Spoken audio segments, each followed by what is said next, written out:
Yeah, that's good. I mean, it'll all come together once we're done. I'm hoping. I'm crossing my fingers.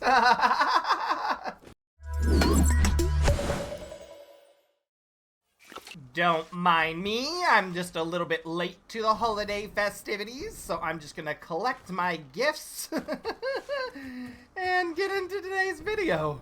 Not before I find every number on this advent calendar, and I'm struggling with the first one. That's not a good sign. Ah, there it is. Whew, that was close. Alright, not an incredibly bad haul. I don't know what some of these things are. Quantum computer, superposition oscillators. But I'm happy to have them. I think. Hello, everybody. What's going on? How you guys doing today? And welcome back to another episode of Satisfactory, baby. I am so excited to be back to the big pink build here because I have a project for today. And I think the best way to explain this project, excuse me. But I think the best way to kind of explain what I want to do today is to bring up the old fancy map. For all of you that have been on this series for such a long time, this map may look a little bit familiar to you. I want to say this was back in like episode 2 or 3. We decided to segment the world. And the reason why I did that is to be able to help myself save a headache. Because what I'm ultimately wanting to do is I'm wanting to have a big hub factory. This will be my main factory right around this location right here. And then I want to have many, what I call sub-factories all around. Now the sub-factories, they're going to be creating the necessary items, like steel, aluminum, so on and so forth. Take all the iron, take all the copper, merge them into whatever they need to make at those sub-factories. And then from the sub-factories, they are then going to be sent to the hub factory where everything that is necessary is going to be created there. That's the plan. Now, rather than having, lines all over the place of just belts and so on and so forth, because that's going to get a little bit messy, because there are hundreds, if not thousands of nodes out there in the world, I decided it might be easier to come up with an item highway of sorts. So that's what these red lines are right here.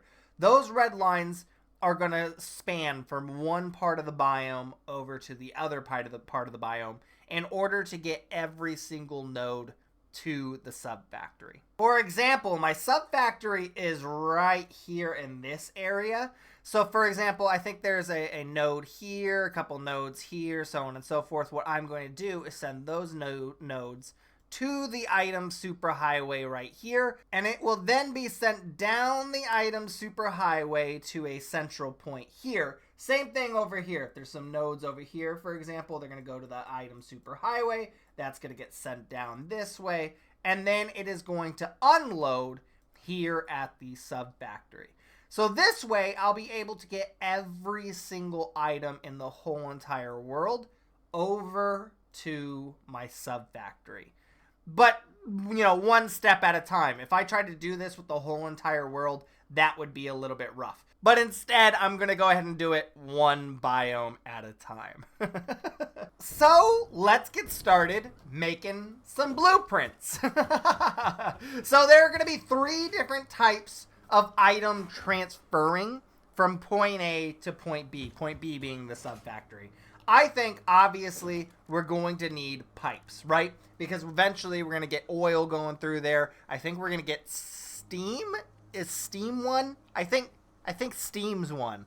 I could be wrong. The second mode of transportation is going to be, obviously, the belts. Now that we have Mark V belts, we are able to transfer 780 items per minute from the node all the way over to the sub-factory. So that's going to be one of the main ways to get it there. But I think the third, and maybe, I don't know, the most efficient way to do it is going to be trains. That's right. Today, we're going to be playing with trains. To what level of extent, I don't know. I mean, we might just put down the tracks today. But hey, it's gonna get started. So these super highways are gonna be like hanging above the world. They're gonna be like not floating platforms. I'm going to have like legs that touch the earth, you know? But they're gonna be these big long bridges. So what I want on the bottom of the bridge is my pipes. I think that's where we should start. So I'm gonna start off with a frame foundation here, just like so. I guess I could have zooped it, but I don't want to. And then I'm going to run pipes through the center here. Let's see, how does that look? Yeah, 3 pipes should be perfectly fine. I'm not gonna worry about getting the pipes in right now. I just want to see what this looks like foundationally. Yeah. Are we gonna need more than 3 pipes? Probably. You know, we should actually probably make another frame foundation here. Ooh, yeah. This is looking cool. If I use some inverted frames here, how does that look? Oh, yes. That's cool. Okay. So that's what I'm going to go ahead and do. And then I'm just going to put one more inverted, one more pipe through these frames. Something like, can I do it? Am I going to be able to do it? Is it going to let me? Oh, I guess I could just do that. Is that weird looking? Yeah, that's good. I mean, it'll all come together once we're done. I'm hoping. I'm crossing my fingers. Now what I want to go ahead and do is put a platform on top there. So something like this right here.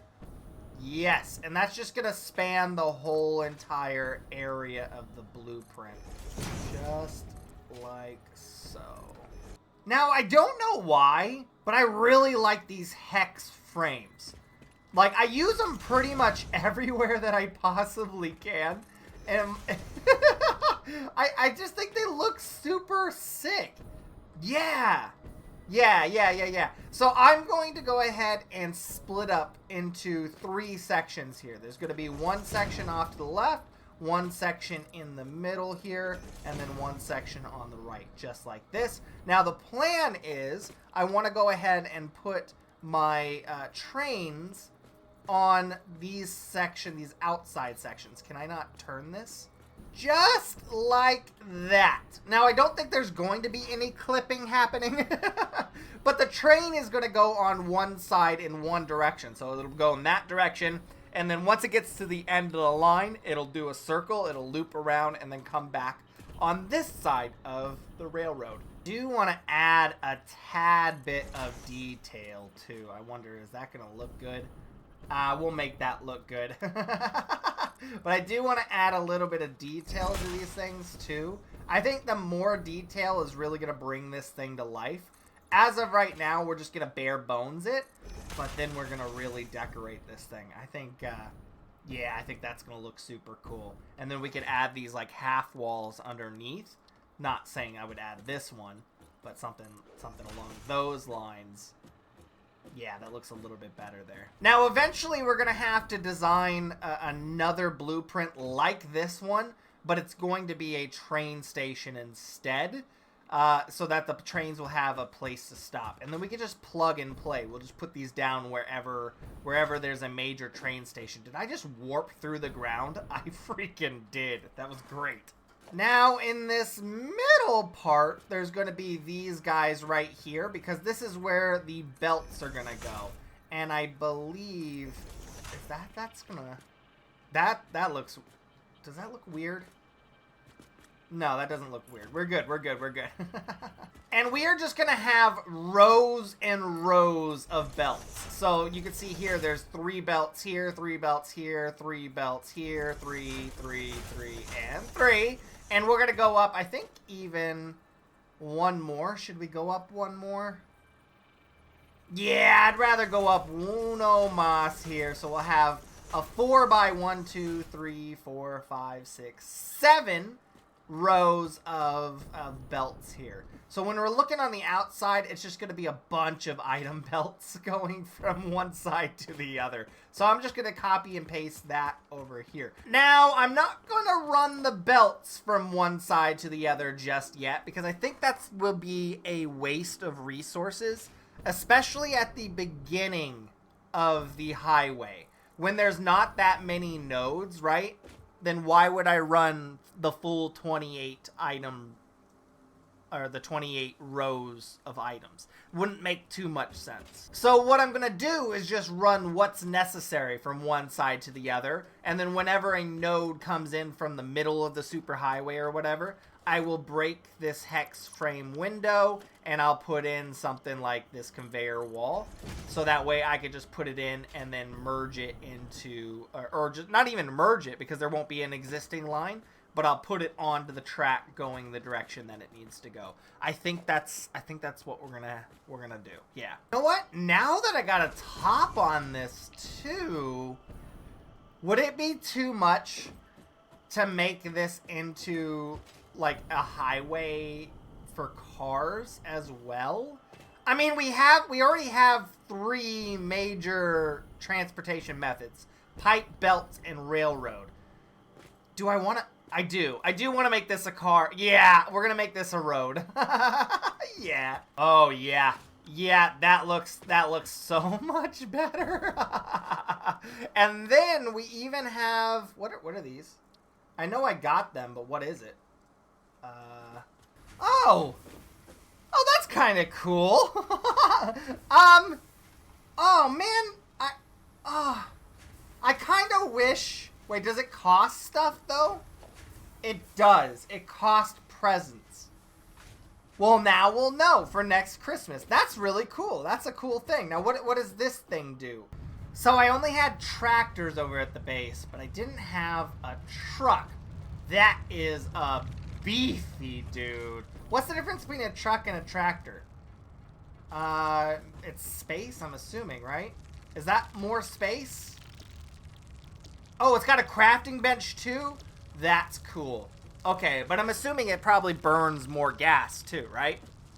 Probably? Anyway, premium, what's this look like? Okay. Oh my goodness. That is beautiful. That is so cool, the gingerbread truck. Oh. Man, I am too late on this. If I was like 2, maybe 3 weeks earlier on this episode, we could have had a fully decorated and fully functioning Christmas base. But now I'm not that festive. I'm out of the holiday season. All right, so let's see. What can I pick the color? Can I? No, I don't think I can. So if I do this, right, and then go on this side as well, does that look like... Yeah, that middle line looks phenomenal. Now, obviously, there's a line in the middle, but I think I'm going to do the same thing as I'm doing with the tracks here, is there's going to be a car going on this road and a car going on this road, just like regular roads. So that middle line is beautiful. And then maybe it would be best to kind of roadblock this one off as well. I really don't want the cars falling off. Not that they would. They should go in straight lines. But I think that gives it a certain level of realism. I don't know how realistic it is, but it's better than nothing, right? Now, there's one last thing I want to do, and I don't necessarily know how I want to do it. I want to be able to throw power lines on this build somehow. And what I'm thinking is I either got to go up and put them on the top, which shouldn't be an issue, or I go down and put them underneath, which may be an issue. But if I put it underneath, it might look a little bit better. I really don't know. I think I'm going to do the roof option. Yeah, let's just do the roof option. And what I'm going to go ahead and do is I'm just going to put up concrete pillars. We'll start with, yeah, I don't think I need anything massive. We'll start with the small pillars here. Yeah, that fits. I mean, honestly, I probably could break this top one here, and the truck would still fit. But I want to be able to put lights and stuff in there, so I think this is okay. Okay, let's go ahead and put another pillar down right here. Yeah, yeah, yeah, yeah, something like that. And then I'm wondering if it might even be better if we put, like, some roofing on it. I have roofing, right? Where is that? Yeah, like right here. Like, would it be a good idea to, let's just see what this looks like. I don't know if this would be a good idea or not. You know, I don't, I'm not against it. All right, look at it. Oh, it's so beautiful. I am so incredibly happy about this. Now, the things I've changed, obviously I had to wire some things up, so now I have some lights inside the car place, and then I have some lights overhanging the monorail area, which I don't know if I'm going to keep. That might be too many lights. So I might take away one or two. I don't know. But I got them on both sides there. And on the top, I wired up just a singular outlet. Basically, what this will do is whenever I put a power tower, I could just link it up to this guy right here. And everything below will be powered. One additional change that I did, too, is I put these guys in the middle as opposed to on the outside, because these are going to be modular, right? So I didn't want to have two of those lines, one right here, and then when I put the next one, there'd be one butting up right up against it. That would be just kind of ridiculous. So I put one in the middle so we could just link up this one to the middle and the next one. I think that would be better. I left the pipes the way they are, though, because honestly, I think it's going to be a pain in the butt to work with all of this stuff underneath. But I think that it looks good, so I'm going to keep it like that. And after everything is said and done, it turned out pretty decently. Now, we could use some variations because it does look very blueprinty. Copy, paste, copy, paste, copy, paste, copy, paste. But in the grand scheme of things, this turned out wonderfully. I'm very excited about this. Now, the issue is, on paper, it all looked phenomenal and easy and great. But in reality, it's going to be slightly an issue. Partially because there's parts of this biome that are pretty far away. So I might have to make like a T section here at the item highway. And part of it goes off that direction. Same thing with over here. Look how far away I am from the subfactory. Yeah. So that's kind of going to be a pain in the butt to get the items from this superhighway over there to that section right there. So I think we're going to have to play around with the design a little bit. And I'm thinking maybe a big like central depot right here. We'll make a big old circle right here. It's going to be a large tower. And what'll happen is all the items here will transfer down near to the ground there and then get sent off to the subfactory. I think that's what we're going to have to do. But honestly, we're reaching end of time limit today. And I am so freaking excited about this project, though. Honestly, this is step one, in my opinion, of organizing and getting everything to work together as you know, a world should. It's so chaotic over there. I just want to stay over here forever. But guys, if you enjoyed this episode, please make sure to like and subscribe if you're new. I love you guys to death, and all the support you guys shown on this series has been fantastic. It's actually one of my highest viewed series on the channel, so thank you so much for that. If you guys have any suggestions on how to make my life in this item highway a little bit easier, please let me know, because I would love to listen and hear it. But in the meantime, thank you guys. I appreciate it. I love you. and I'll see you guys in the next episode. Peace.